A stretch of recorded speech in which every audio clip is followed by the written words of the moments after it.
May 28, 1940, Reich Air Ministry, Berlin. Reich Marshal Hermann Göring laid down the intelligence report with barely concealed disdain. The document outlined President Roosevelt's appeal to Congress for an extraordinary expansion of American aircraft production, an ability to manufacture 50,000 airplanes per year. The Americans are pathetic if they imagine such propaganda will intimidate us, Göring told his aides. They understand nothing about wartime production. Let them attempt to convert their automobile plants. They'll soon discover that constructing warplanes demands far more than mere assembly lines. What Göring failed to comprehend was that in Detroit, a Danish-born immigrant named William Knudsen was already proving him mistaken. The former General Motors president, now serving for $1 a year as Roosevelt's chief of production, was coordinating the most audacious industrial metamorphosis in human history. Within 4 years, American factories would produce not the impossible 50,000 aircraft Göring had mocked, but nearly 100,000 planes annually, while simultaneously supplying 2 separate theaters of war across opposing oceans. The announcement that provoked German derision came on May 16, 1940, as German panzers surged through France. Standing before Congress, Franklin D. Roosevelt proclaimed, "I would like to see this nation prepared with the capability to produce at least 50,000 airplanes a year." The reaction was one of doubt, even among allies. In 1939, the United States had produced only 3,611 military aircraft. The Army Air Corps possessed 1,700 combat planes, many of them already outdated. Yet Roosevelt demanded a 14-fold increase in production. William Knudsen became the architect of this miracle. When asked who could achieve such impossible production, presidential advisor Bernard Baru responded, first Bill Knudsen, second Bill Knudsen, third Bill Knudsen. Knudsen had abandoned his $300,000 salary to serve his adopted nation, bringing automotive mass production principles to aircraft manufacturing. The transformation began immediately. By December 1941, American factories were producing 2,000 military aircraft monthly, a 20-fold increase from 2 years earlier. The Ford Motor Company announced plans for a massive bomber plant at Willow Run, Michigan. Boeing expanded its Seattle facilities. Douglas Aircraft hired thousands of workers. The arsenal of democracy was awakening. The Nazi leadership's dismissal of American capabilities stemmed from both racial prejudice and willful blindness. General Friedrich von Berthier Wehrmacht Military, attaché in Washington from 1933 to 1940, sent accurate reports describing American industrial mobilization. His December 1940 cable warned, "American war production will reach unimaginable heights." Berlin dismissed these warnings as defaced exaggeration. When Berthier met Hitler in February 1939 to discuss American potential, the Führer ranted about American racial degeneracy rather than listening to intelligence assessments. Hitler proclaimed Americans half Judaized, half negrified, and incapable of sustained warfare. This ideological blindness would prove fatal. The prejudice permeated all levels. Luftwaffe intelligence dismissed reports of women entering aircraft factories as signs of American desperation. They couldn't conceive that democratic mobilization might exceed totalitarian command. When reports arrived of factories running 3 shifts, German analysts assumed exaggeration. The Nazi worldview simply couldn't accommodate American reality. Ford's Willow Run plant embodied American ambition. Constructed on farmland beginning April 18, 1941, it became the world's largest factory under one roof. 3.5 million square ft with an assembly line stretching 1 mile. Charles Sorensen, Ford's production chief, promised to build 1 B-24 Liberator bomber per hour when other factories managed 1 per day. Initial results were catastrophic. The first bomber, completed September 1942, required complete rebuilding. Quality control failures reached 50%. By February 1943, Willow Run produced just 56 bombers monthly against promises of hundreds. Critics dubbed it "Will It Run?" But Ford engineers persevered, breaking the B-24's 488,193 parts into manageable sub-assemblies. They developed hydraulic riveting tools, prefabricated wiring harnesses, and moving assembly lines. They accommodated 578 design changes in 1943 alone while maintaining production. By September 1943, monthly production reached 148 bombers. By December, 365. The breakthrough came in April 1944 when Willow Run produced 428 B-24s, one every 63 minutes, 24 hours daily. This single factory was outproducing the entire German aviation industry. German pilots first recognized American production superiority during the Tunisia campaign. Major Johannes Steinhoff, commanding JG-77, noted in December 1942, "The American pilots are no longer matures. Most disturbing, there are more of them every day." The momentum accelerated throughout 1943.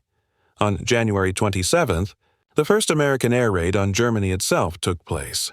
64 bombers striking Wilhelmshaven. By October, during Black Thursday at Schweinfurt, the Americans could lose 60 B-17s and replace them within 2 weeks. The arithmetic had become unavoidable. During Big Week, February 20th to 25th, 1944, the 8th and 15th Air Forces launched 3,500 bomber sorties targeting German aircraft production. The Luftwaffe lost between 262 and 355 fighters, but more critically, around 100 irreplaceable veteran pilots. General Adolf Galland reported to Göring that Germany was losing 1,200 fighters per month, while producing only 1,000. The United States, meanwhile, was turning out 2,500 fighters monthly and losing about 400. Major Heinz Baer, one of Germany's leading aces with 220 confirmed victories, described a January 1944 mission over Brunswick. The bomber's stream stretched from horizon to horizon. At least 700 flying fortresses and liberators. We were 8 fighters against hundreds. It was futile. By 1944, American aircraft production had reached astonishing levels. That year alone, U.S. factories turned out 96,270 aircraft, including 16,048 four-engine bombers, 35,743 fighters, and 22,591 multi-engine planes. This single year's output surpassed Germany's total wartime production of roughly 94,677 aircraft. The gap extended far beyond mere numbers. Each American bomber carried 13 50-caliber machine guns loaded with thousands of rounds, while German fighters increasingly launched with incomplete ammunition loads. American bombers featured powered turrets, precision bomb sights, and advanced navigation systems. German aircraft, in contrast, often lacked even functioning radios. At Boeing's Plant 2 in Seattle, production reached 16 B-17s per day by May 1944. Douglas Aircraft, which had employed just 68 people in 1936, expanded to 167,000 workers across 9 facilities. North American Aviation was producing 500 P-51 Mustangs each month, while Lockheed achieved an output of 1 P-38 Lightning every 90 minutes, incorporating over 2,100 combat-driven design improvements. Supporting industries kept pace. General Motors built 57,658 aircraft engines under license. Packard produced 55,523 Rolls-Royce Merlin engines. Alcoa's aluminum output rose by 600%. While Dow Chemical's magnesium production soared from 6 million pounds annually to 333 million. The transformation of America's workforce shattered Nazi assumptions. Women, who made up less than 1% of the aircraft industry in 1941, represented 65% by 1943, more than 310,000 women in aviation manufacturing.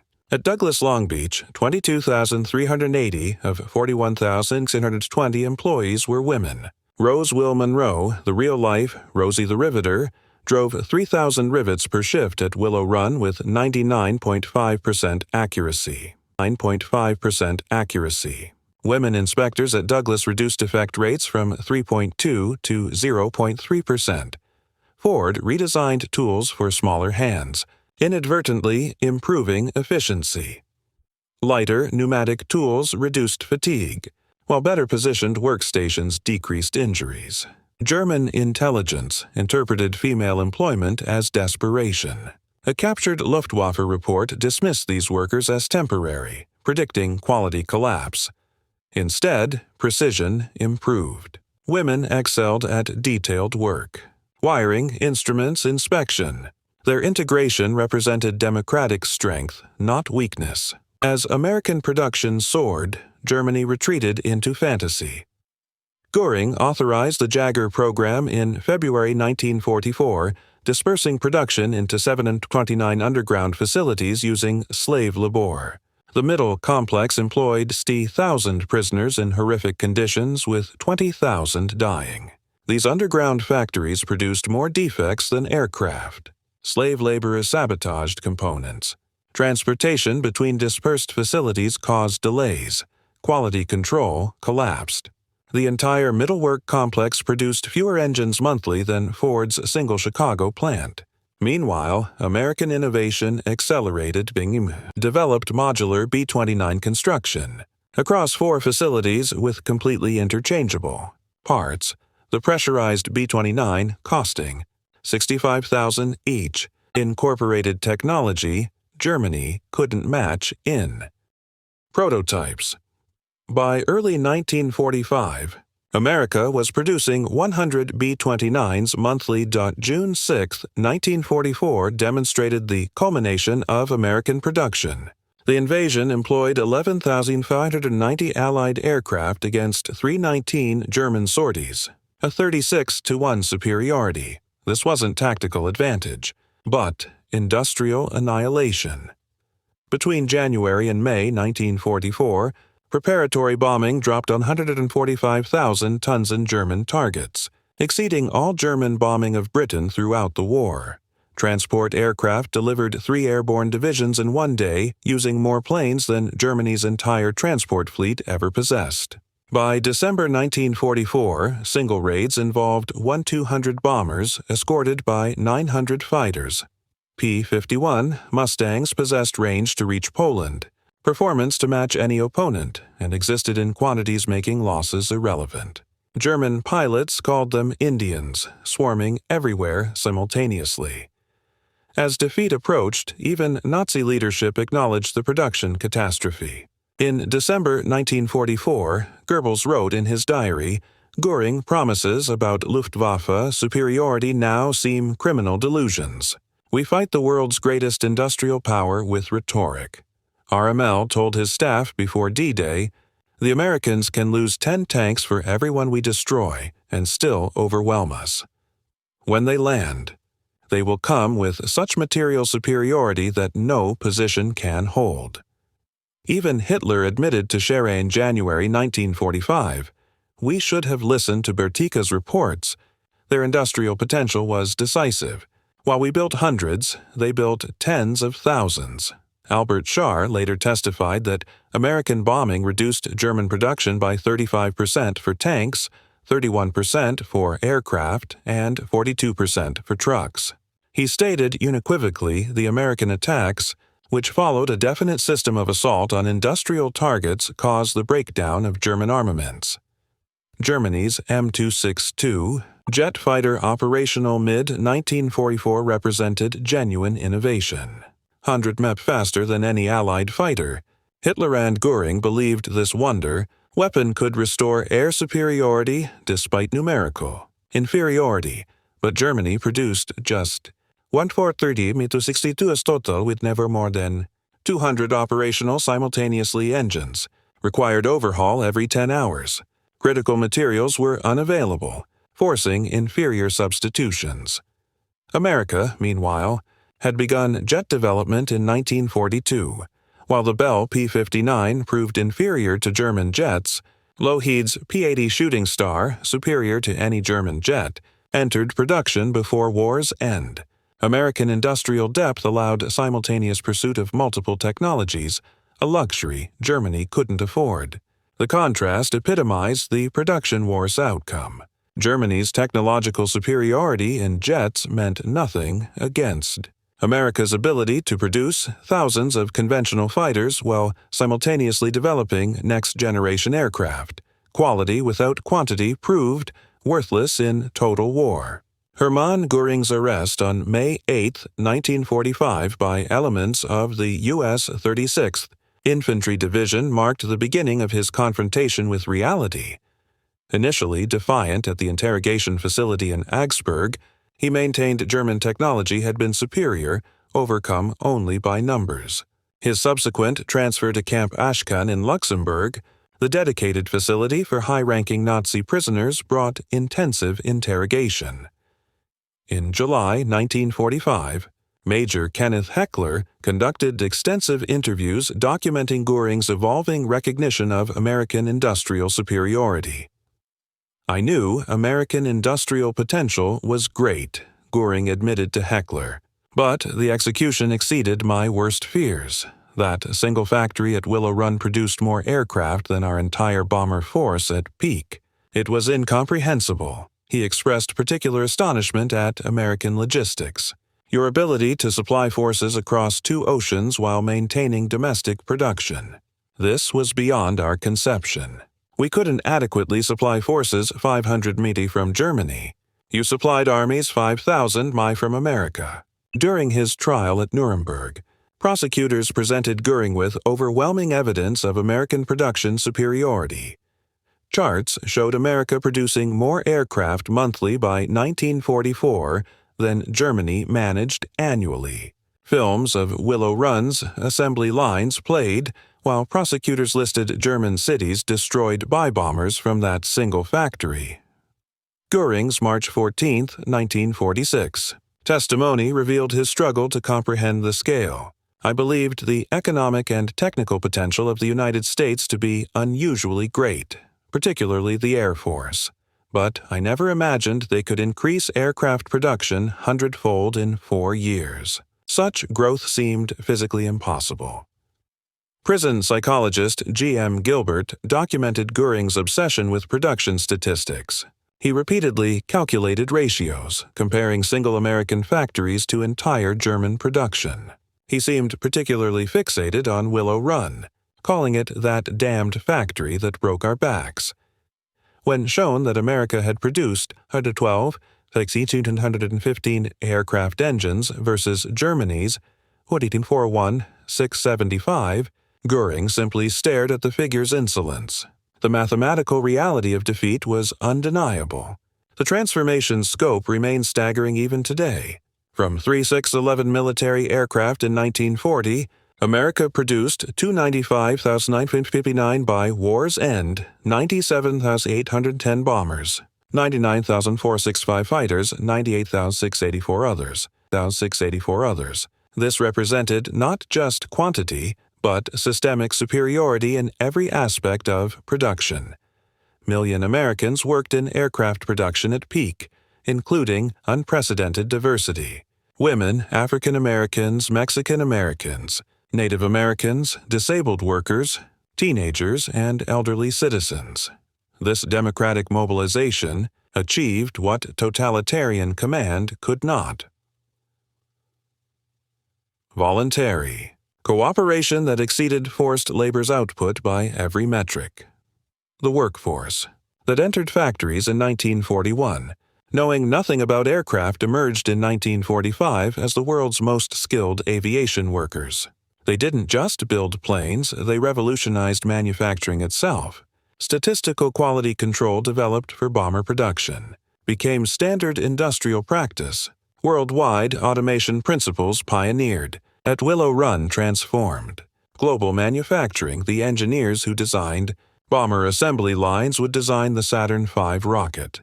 The women who riveted B-24s would raise children who walked on the moon. The production miracle didn't end with victory. It launched the American century. The financial dimensions defied economic orthodoxy. Aircraft production consumed $45 billion in 1940s dollars, equivalent to $800 billion today. The B-29 program alone cost more than the Manhattan Project. Yet rather than bankrupting America, war production created unprecedented prosperity. Unemployment, which had plagued the Depression decade, vanished completely. Personal income doubled between 1940 and 1945. War bond sales by workers themselves financed much of the expansion. Willow-run workers alone purchased $45 million in bonds funding their own Factos operations. Germany, conversely, consumed 40% of its entire industrial capacity for aircraft production by 1944, yet produced less than half American output. Slave labor, increasingly relied upon, proved catastrophically counterproductive. Sabotage was endemic. Quality collapsed. Productivity per German worker actually declined after 1943, while American productivity increased 300% a year. Production infrastructure built for wear became the foundation for post-war prosperity. Aluminum smelters built for bombers produced materials for suburban housing. Chemical plants that made aviation fuel created plastics for consumer goods. Machine tool factories that equipped aircraft plants tooled up American industry for global dominance. Raw production lay organizational excellence. The War Production Board coordinated 184,000 companies seamlessly. IBM punch card machines tracked millions of components across thousands of suppliers. MIT's Radiation Laboratory, employing 4,000 scientists, developed navigation systems that gave American bombers all-weather capability. When combat revealed B-17 vulnerability to frontal attacks, Boeing added chin turrets within 60 days. When Pacific operations required extended range, consolidated modified B-24s without stopping production. German modifications took months or years. American improvements took weeks. This adaptability proved as decisive as production volume. American aircraft evolved continuously based on global combat experience. Information flowed from Pacific battles to Atlantic production lines within days. German aircraft produced in isolated underground facilities by slave labor remained static, while American designs improved weekly. The feedback loop between combat and production achieved unprecedented efficiency. Pilots' observations reached engineers immediately. Engineers' solutions reached assembly lines within days. Assembly line workers' suggestions reached designers directly. This democratic flow of information proved superior to German hierarchical command. On October 15, 1946, hours before his scheduled execution, Hermann Göring wrote his final letter. In it, he made his most complete admission of the production war's significance. The Americans won through industrial power, not military prowess. We were not defeated by better soldiers, but by better factories. The nation, dismissed as capable only of building consumer goods, buried the Wehrmacht under aluminum and steel. His last recorded statement to Gilbert was equally revealing. We declared Warren an industrial giant while it slept. When it awoke, we were doomed. They didn't just outproduce us, they revolutionized production itself. Every aspect of their system proved superior to ours. Göring committed suicide that night, but his final testimony stands as history's verdict on the production war. The Reichsmarshal, who had dismissed American capabilities, died knowing a single American. Factory exceeded Heissenteyer Air Force's lifetime. Production. Military historians consider the American production achievement the decisive factor in Allied victory. Without the overwhelming material superiority it provided, D-Day would have been impossible. The bombing campaign unsustainable and the Pacific War unwinnable. Richard Overy, the leading historian of the Air War, concluded, the outcome was determined not by fighting spirit or tactical brilliance, but by the weight of material. The Allies won because they buried their enemies under an avalanche of production. The numbers support this assessment absolutely. By 1944, America alone was producing more military aircraft than the rest of the world combined. Axis and Allied. This wasn't incremental superiority, but order of magnitude dominance. Germany faced not defeat, but obliteration.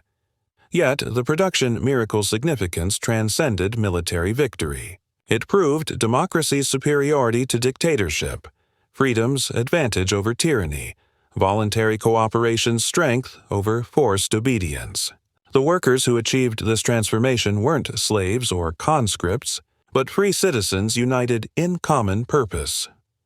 Hermann Göring's dismissal of American production capacity stands as history's most catastrophic miscalculation. His contempt for democratic industrial potential cost Germany the war and millions of lives. His failure to recognize American capabilities sealed the Third Reich's fate before the first bomber reached German skies. The transformation from 3,000 to 100,000 aircraft annually demonstrated that free societies, when facing existential threats, could achieve the impossible. American workers didn't just meet Roosevelt. His impossible goal, they doubled it. They didn't just match German production. They exceeded it fivefold while simultaneously fighting in the Pacific. Today's leaders would do well to remember Göring's mistake. Dismissing democratic nations as weak because they're peaceful, or underestimating free people's productive capacity because they prefer prosperity to conquest, invites catastrophic miscalculation. America in 1940 appeared unprepared for war. By 1944, it had become an unstoppable industrial colossus.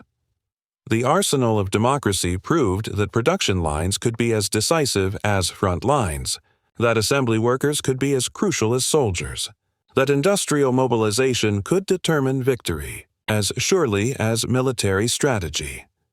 Göring learned this lesson too late at the cost of his nation's destruction. From his dismissive reaction to Roosevelt's announcement in May 1940 to his execution at Nuremberg in October 1946, Hermann Göring's journey traced the arc of Nazi Germany's destruction.